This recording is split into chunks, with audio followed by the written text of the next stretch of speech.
Aloha and welcome to A Course in Miracles Workbook for Students, Lesson 129. Beyond this world, there is a world I want. Yesterday, we were realizing that the world I see holds nothing that we want. Today, we're looking at the idea that there is a world beyond this world that does have what I want to see. So very exciting. There's another world, you guys. This is the thought that follows from the one we practiced yesterday. The world I see holds nothing that I want. You cannot stop with the idea the world is worthless, for unless you see that there is something else to hope for, you will only be depressed. And that's kind of what we were talking about a little bit yesterday. Unless you know that there's something better, that it's very depressing to realize that the world that you see is worthless and that you still haven't found what you're looking for, and you're never going to find it because it's not out there. But there is a world out there that has what we all want: love and peace and joy and happiness and freedom and purpose, worth.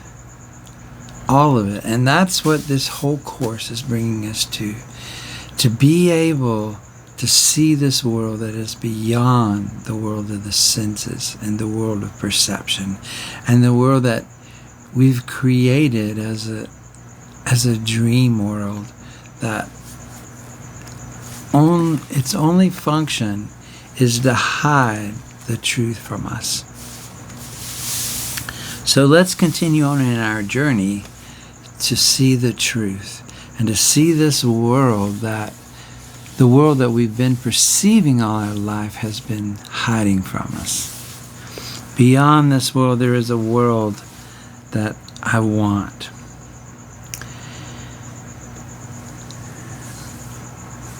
Our emphasis is not on giving up the world. So a lot of religions' emphasis are on giving up the world, non-attachment. And just the whole emphasis is, this world is evil and give it up. And there's just a whole bunch of, in practically every religion, you have your ascetics that follow this path of total poverty and letting go of everything, but that's not what A Course in Miracles is about. And it's just saying this straight up. It's not about sacrifice, and it's not about giving up the world, but it's about exchanging one world for another, because you can't live in two worlds at the same time. And the Course knows that there's a better world, and we think this is heaven, because the ego allows us to see enough good that if all we saw was bad, we would totally be depressed all the time, and we would want nothing about this world. But the world that the ego has created has enough in it to keep us most of the time looking for more. It keeps promising us more, but its motto is seek. So it keeps us seeking, but do not find. We don't find it. So the Course says the emphasis is not on giving up the world, but on exchanging it for what is far more satisfying, filled with joy, and capable of offering you peace. Think you this world can offer that to you? In other words, you think that you can really find that in this world. It might be worth a little time to think once more about the value of this world. That's what we did yesterday. Perhaps you will concede there is no loss in letting go all thought of value here. The world you see is merciless indeed, unstable, cruel, unconcerned with you, quick to avenge, and pitiless with hate. That about sums it up. It gives but to rescind and takes away all things that you've cherished for a while. So it'll give a few things to us, a little joy, a little happiness, a little heaven in the midst of hell. But then it takes them back. It's always changing. It's in constant flux from one pole to another.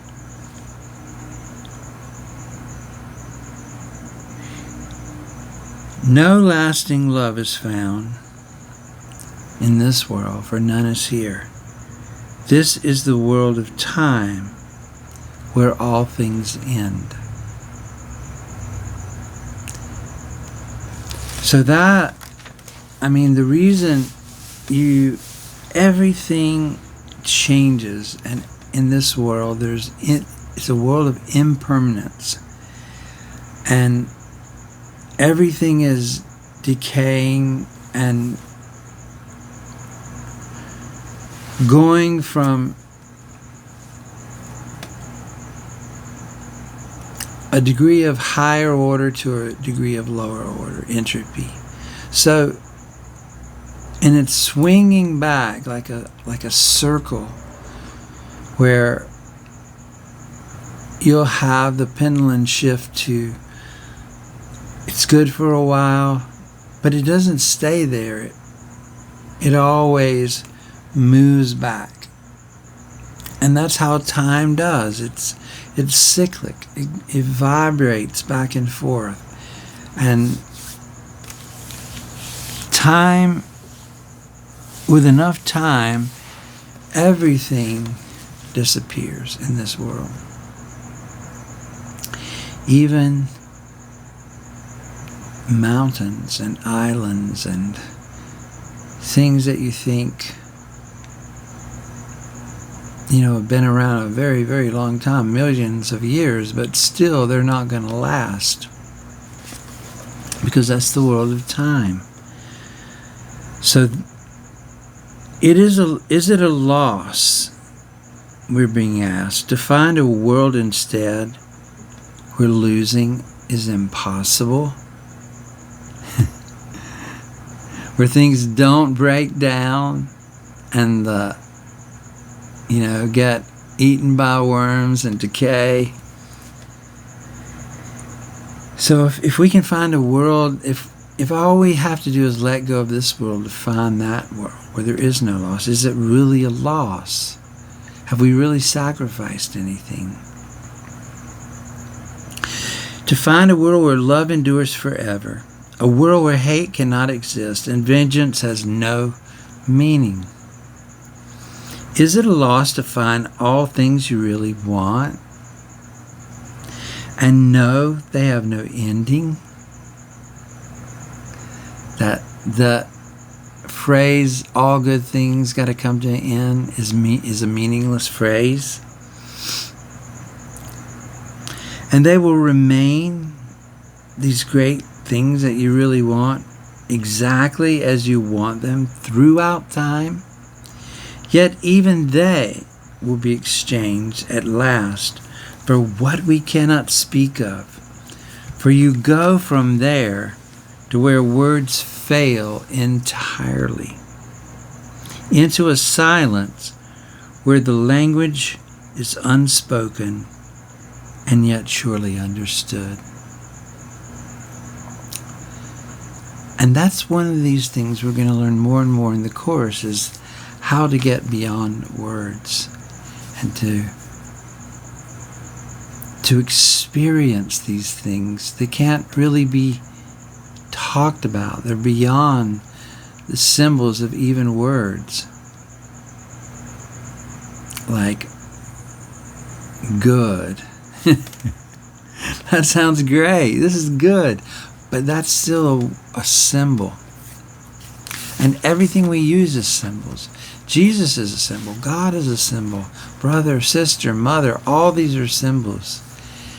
And there's a world even beyond the world of symbols, this good world of symbols where everything is good, that is even beyond the ideas and concepts that we could ever imagine. So it looks good. Things are looking up. Things are looking great, actually.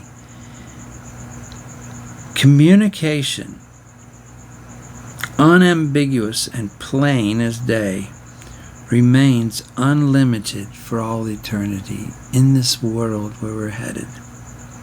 And God Himself speaks to His Son as His Son speaks to Him. Their language has no words.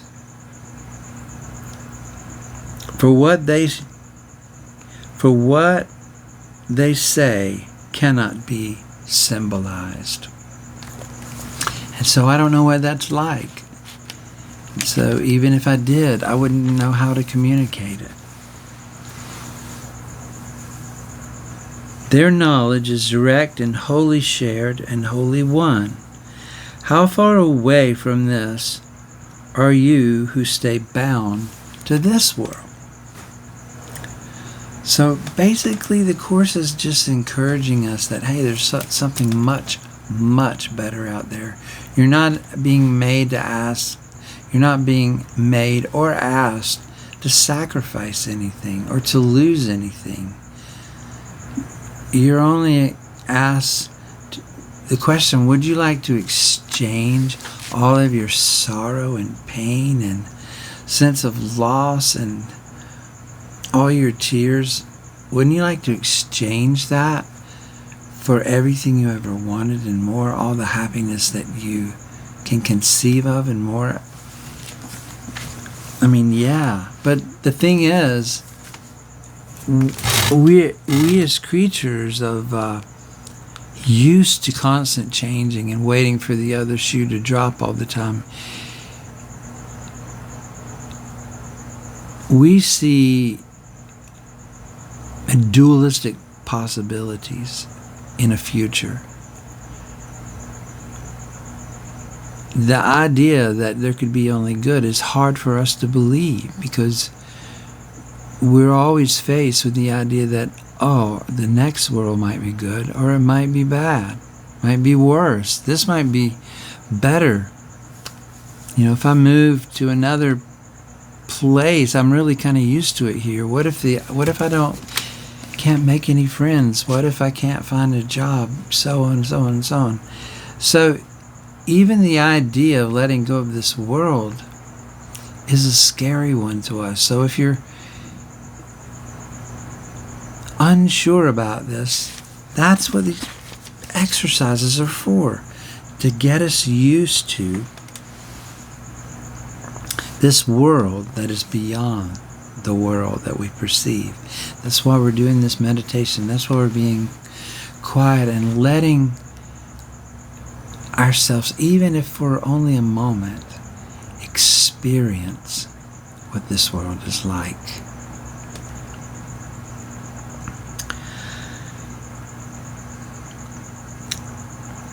It says, yet how near are you to this world when you exchange it, the world that we're in, for the one that we want?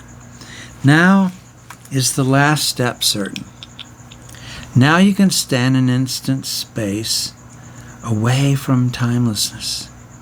Here can you but look forward, never back, to see again the world you do not want.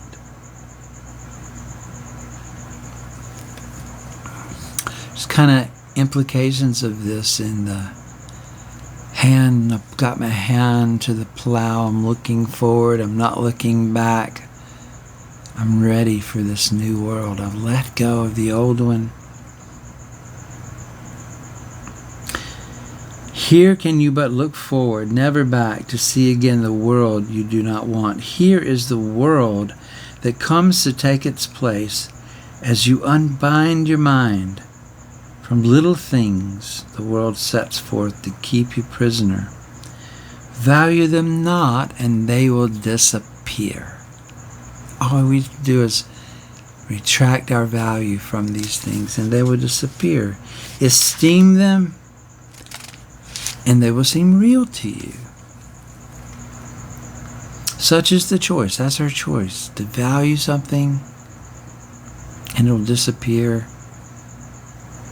Or it'll seem real to us, or not value it, and it will disappear. Such is the choice. What loss can be for you in choosing not to value nothingness? We've been told this world is nothingness. We give it the only meaning that it has. This world holds nothing that you really want, but what you choose instead, you want indeed. Let it be given you today. It waits but for your choosing it to take the place of all the things you see but do not want.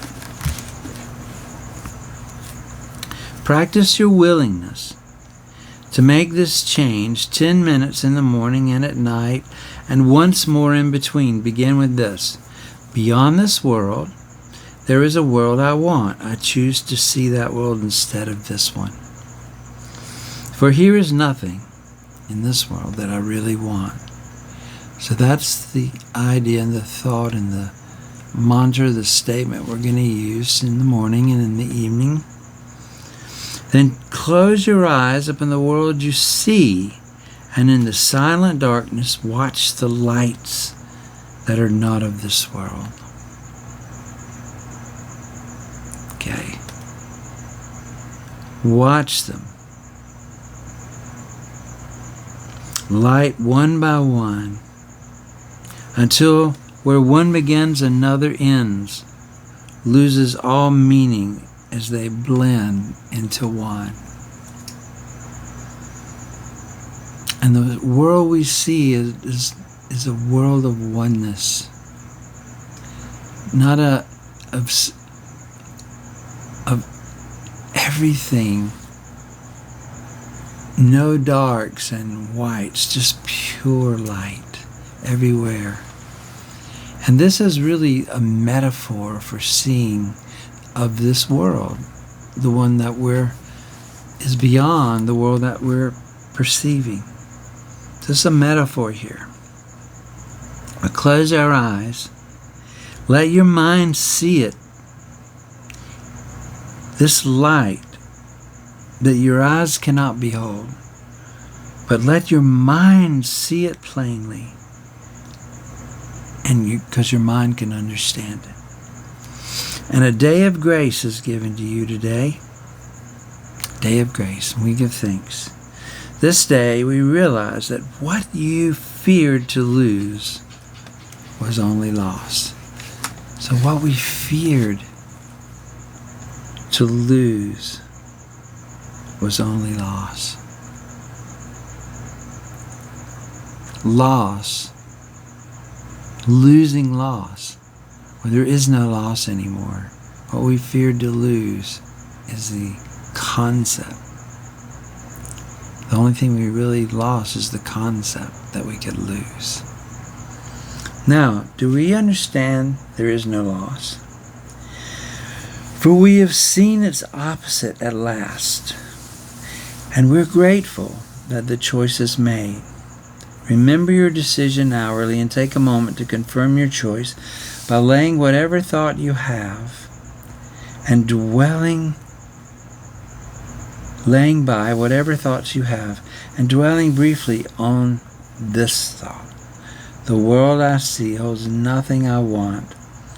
Beyond this world, there is a world I want. So I hope today, my hope, is that you and I will experience this world that is beyond the one we're perceiving now, and that we will begin to more and more understand that we're not being asked to lose anything, to sacrifice anything, to give up anything, except for pain, death, sickness, all these things, decay, loss, poverty. That's all we're asked. Exchange that for abundance and love and joy and peace and happiness that does not end. Yeah. And we just choose it. Let go of our fears of giving this world up. Let go of our fears that the next thing that happens to us is going to be bad, or we're not going to like it. So that's our exercise today. Have an awesome day, you guys, and love to you, and peace. Aloha.